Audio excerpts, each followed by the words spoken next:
Rated T for teen.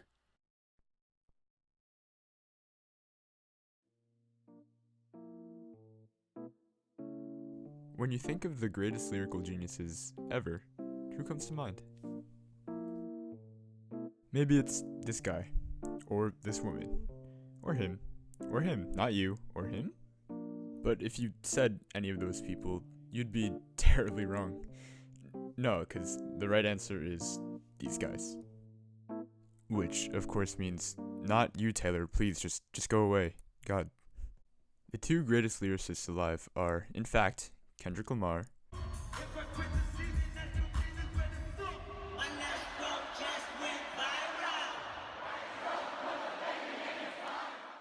and Burnham. Is there anything better than pussy? Yes, a really good book. But they don't only share lyrical genius. In fact, I think that they're the same person. I'm right. I want to preface everything by saying that I'm not an expert on either of these guys' lives when they're not live. What I can tell you, though, is that from what shallow familiarity I have with their backgrounds, they're weirdly similar. Not quite in how or where they were raised, but more so in their talents, their success, and most currently, their plateaus.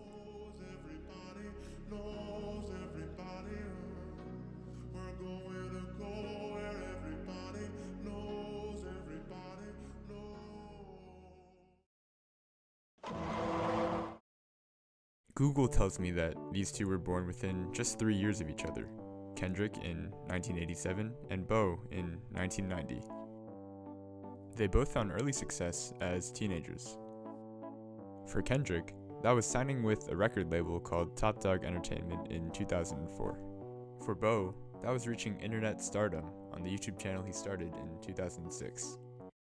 Keep it real, Jamal. Hope that math tutoring worked. Oh, that inner city kid. Hey, I'm Burnham. Alley-oop. And their success can be attributed to little more than raw talent. I mean, just listen to this delivery from DNA.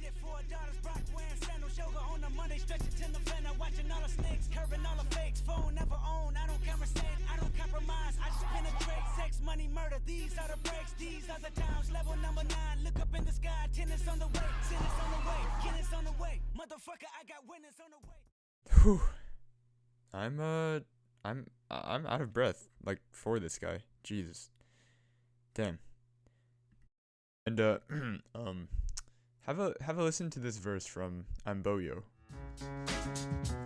Because there's an inverse relationship between respect and sex. I'm talking about religious sex, like a Mormon sect that says you can't have sex with members of different sex, but you can't have sex with members of the same sex. So the sex can be different, the sex can be sane, and the only sex left is some left-hand shame. And girl, I left you because you left the game, and if that don't feel right, then you can write my name. So, very different from Kendrick stuff. But I only have respect for Bo. Like, who is beautifully deranged enough to put lyrics like that together? Maybe someone who looked like this as a kid. Big yikes. But it's not just about buttery smooth wordplay or impeccable rhythm or enthralling imagery, because it's about all of that. Their talent is their range. Both Bo and Kendrick are experts in linguistic and tonal gymnastics. Seriously, like, gold medals all around. Sticking the landing requires complete mastery of their craft, which, for a rapper and a comedian, is about as easy as pulling off an Arabian double front with the pre-flight twist variation true comboed into a protonova and a bag of chips to finish.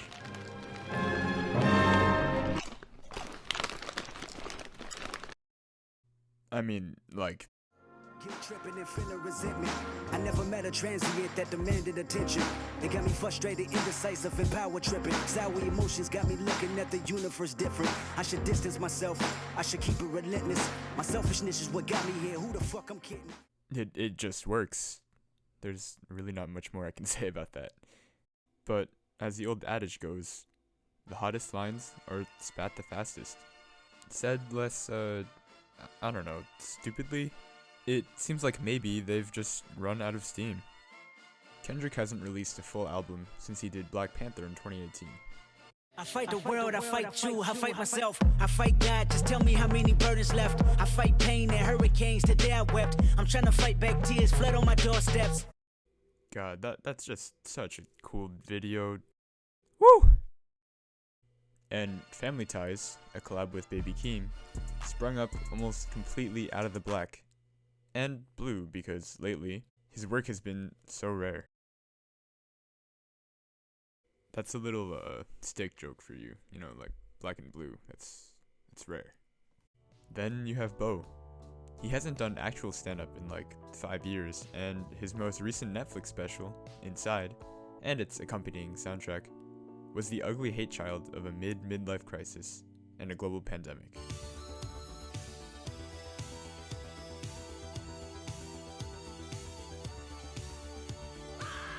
Go watch it though. It has that yummy quarantine depression that we've all been missing. In both cases, there's a blatant sense of burnout. With age and money and fame, the abrasive pavement of the grind just isn't as exciting or meaningful. I'm sure that they both have some projects waiting in the wings, though it's hard to imagine that they'll have that same past passion present prior to their professional pubescence. Let me write that down, that's a bar. But I tricked you, if only for a little bit. This isn't about Bo and Kendrick. Not really. It's their work, or rather their respective lines of work. Bo is a comedian. Kendrick is a rapper.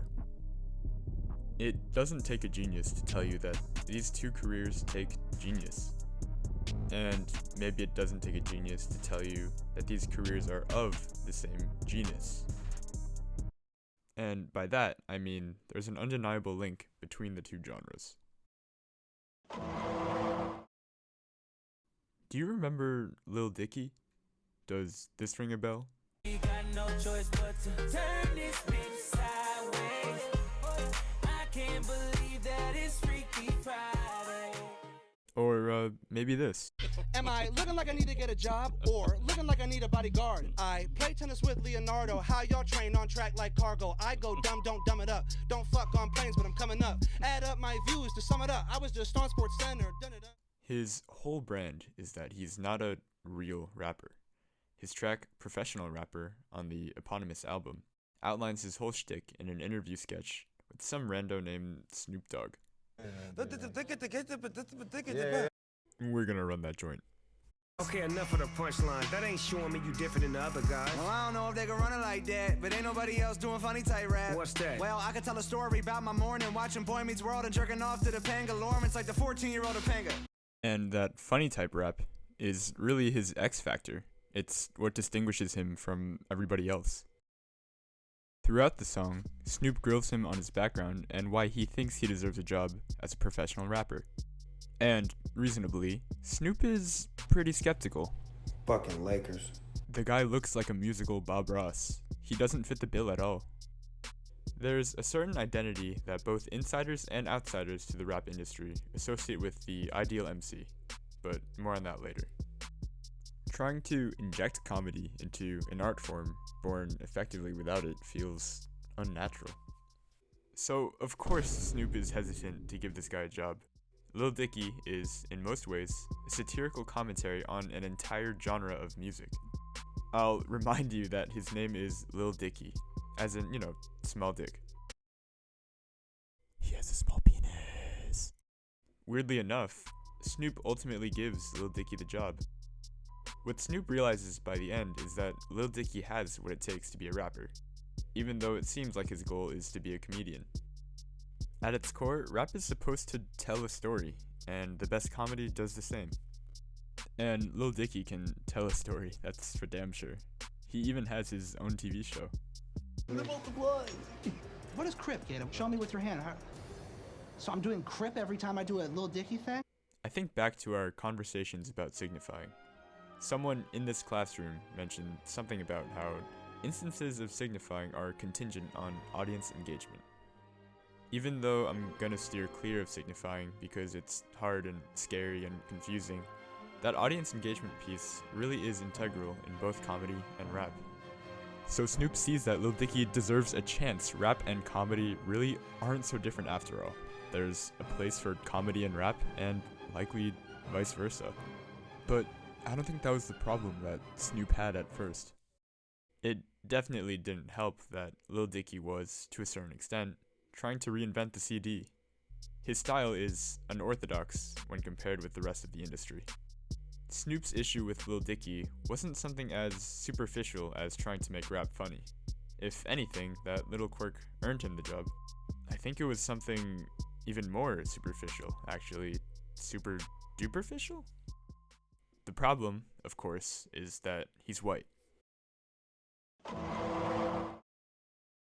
Rap comes from a lot of places, but most people agree that it started in a place that my dad likes to call the Boogie Down Bronx. It's like a jungle sometimes, it makes me wonder how I keep from going under. It's like a jungle sometimes, it makes me wonder how I keep from going under. Let's do a hypothetical. You're a young black man living in the 1970s. You're living in a decade of Black Panther protests, crack crackdowns, and COINTELPRO strikes. Oh, and not to mention, a whole ass war. Life is pretty shit. But shit takes a turn when a guy named Flash gets his hands on a turntable. And instead of letting the tone arm just run its course, this guy starts dancing on the record, creating sounds and beats that would terraform the landscape of the music industry forever.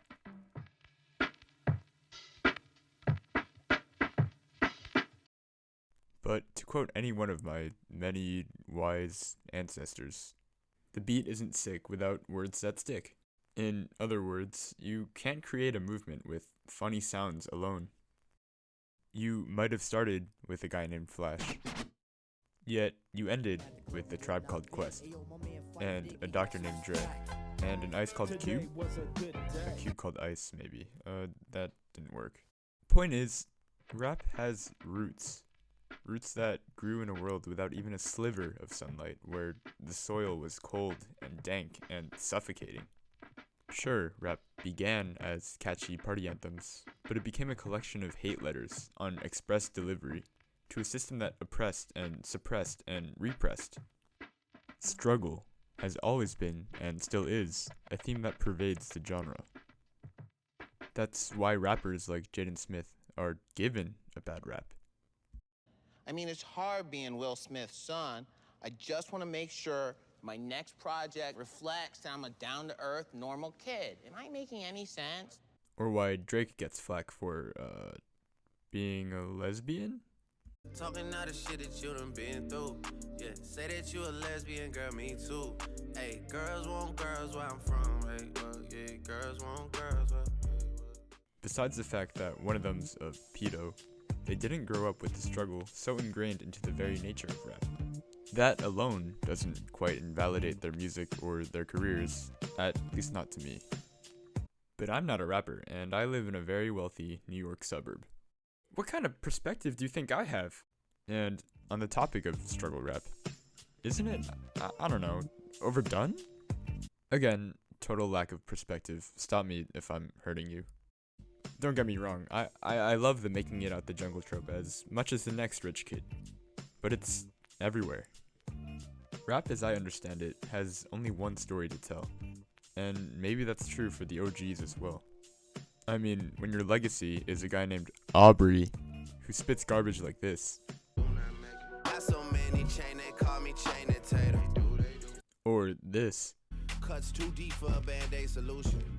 We too deep in this thing and never lose me. LOL, I'm glad you find this shit amusing. It's easy to wrinkle your nose at the state of rap today. I'm sorry, who listened to those tracks and said, damn, that's a bar? Yeah, you're just like a Canadian Shakespeare. Jesus, that doesn't... I hate Drake, I'm sorry. So if that's what I'm feeling about this guy, I can't even begin to imagine how ferociously Pac and Biggie were rolling in their graves when those songs dropped. Now re-entered Lil Dicky, a guy who grew up in an upper middle class Pennsylvania suburb and lived through almost none of the hardships that the MCs before him had to. Rap is the black man's way out the projects, as much as it is his way into the white man's world. Anyone else who tries to tamper with that sanctity is instantly marked for being an outsider. Now, I'm gonna come to a full stop. You don't have to be black to be a rapper. At the same time, rap isn't a colorblind industry. There's a shock factor that entrances the audience after Rabbit spits his first line. I mean, white people, after all, don't even clap on the right beats. How can they hope to rap on the right beats? Is what I'd say if I were in that audience, and pretty racist. But I'm not, I don't think, so I'll say this. Any outsider's understanding of the black experience will, at best, be purely asymptotic. It's something unique and nuanced and unfathomable to me, to us, because it's just not our experience. That doesn't mean we can't try to unpack it or learn from it. It just means that we won't ever fully get it. African Americans, purely by virtue of social and historical tragedy, are playing life on extra hard. So of course that struggle is a defining feature of a medium that is effectively theirs. So, bearing all of that in mind, how the flying fuck are Bo and Kendrick the same person? Well, I don't want to be the guy to pull down the magician's underwear, but they're not. What? At least, not in the way that I thought they were. I sort of trusted my writing ability to BS my way into drawing parallels between their lives and the current conditions of their careers, but come on. I'm only grasping at whispers of traces of hints of threads. The intersection of rap and comedy isn't something that hasn't been thought of before. That intersection is where this project started, but it's not why I'm so drawn to their work. Lyricism is their shared superpower, and it transcends their career incongruence and obvious melanin disparity.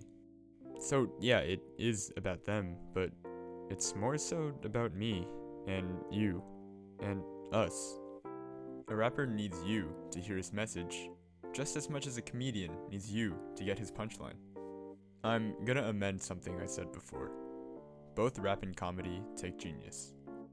You can easily see how genius doesn't necessarily apply to the former.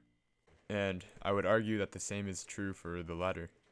Somehow, an intelligent, perfectly crafted joke about a guy walking into a bar will never be as funny as something like this. Thank you. Thank you. You don't have to be a genius to succeed in these fields, since genius, of course, is subjective, right? Bo is still a master at cracking the same brand of weird sex jokes that he made as a kid. And I think they're great. You'd probably call them immature. You'd probably call me immature. But, I don't care. And frankly, neither do they. The job of a comedian is ultimately the same as the job of a rapper. Their job is to entertain, just like an actor or a professional athlete or a Kardashian. But probably more so than other fields in the entertainment industry, rappers and comedians depend on audience reception. Rappers need us to validate a style of music riddled with controversy and inauthenticity, and comedians need us to, well, laugh. Bo and Kendrick, though, they're already at the top. They no longer need us to do anything. Family Ties, remember the one that sprung up out of the black? Was only a feature for Kendrick, and he definitely hopped on that track just cause Baby Keem is his younger cousin. And Inside. Don't tell me that Bo did all of this just for the spotlight. No, this was an instance of pure, unadulterated, selfish catharsis. Yet, both these works won Grammys this year, so they have to be doing something right. But maybe it's worth mentioning that neither of them were there to claim their little trophies. So, I wonder if I can chalk their success up to something as simple as being yourself. No, it's cliche enough to make a gift horse projectile vomit. And it isn't a strategy that should ever work, especially when your paycheck is contingent on what people think of you. Paradoxically enough, I think that's exactly why it works. There's something inexplicably attractive about the realism in their writing and their performance. It's blunt and crass and emotionally exhausting, but it's real. something I can't say that I've been in a long, long time. I'm starting to realize that I can only appreciate sincerity at arm's length, or however far away my AirPods can move from my phone without losing connection. I think we idolize genuine because we can't be. I think we're afraid of ourselves. I think they're the real deal. But I also think I'm getting ahead of myself. What do you think? If you'd have told